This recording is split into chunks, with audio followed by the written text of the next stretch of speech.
Hello, welcome. This is Lisa Lanasa with diaVerge Diabetes. I am here sporting a new hairstyle, but that's not what I'm here to talk to you about today. I want to talk to you about change and about how we all get caught up in these huge, grandiose goals that are finally going to change our lives, and we end up burning ourselves out and not doing anything at all. In fact, there was a story quite the opposite of that I wanted to share with you. I was on one of the keto type 1 groups over the course of the last week, and a woman had posted on there saying, I tried keto, I've been at it for a couple weeks, and I've actually gained weight, and this is not the direction I want to go in. And she was looking for advice to try and find out what she might be doing wrong.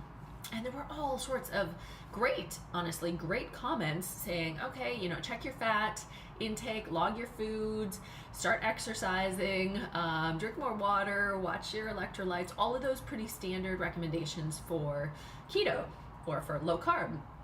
And there was one comment that really struck me, and I wanted to share it with you. This is from a longtime type 1 and a person who has been following Dr. Bernstein's program for, I believe, close to 20 years. She's well known in the low carb diabetes community, and she tends to be on a lot of different groups. She's an absolutely amazing lady. But instead of giving advice on this, she shared a quick story.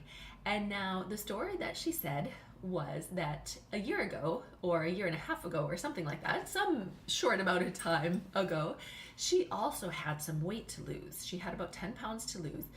And instead of making these broad, sweeping, huge changes that usually burn us out and we stop doing it and we fail and we feel miserable about, she made one tiny change in her life, and that was it.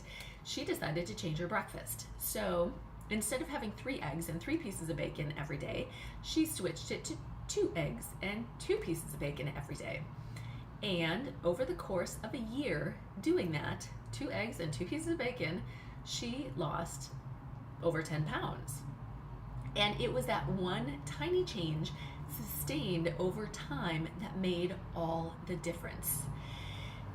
Now, it's common for us, it's really easy for us in this time of instant gratification. We want something and we want to see results now.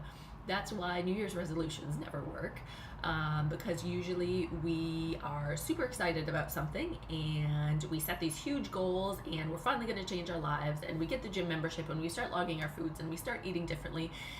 And before we know it, all of those changes at once are just too much to handle, and it's like a house of cards. One thing falls down or falls off the wagon, and then everything else falls off too.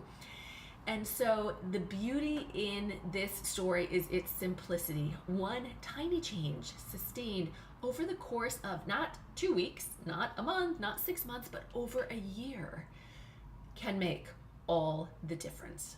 So please don't be discouraged if you are seeing just tiny changes in your life. Whether you are just starting low carb or whether you are more experienced with low carb, these small changes are the most sustainable, and we need to keep at them over the course of, over the long term, over the long run, so that we can see meaningful, lasting changes in our lives.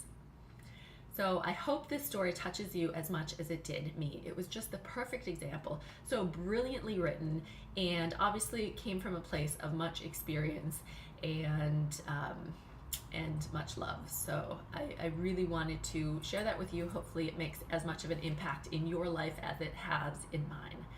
Thank you.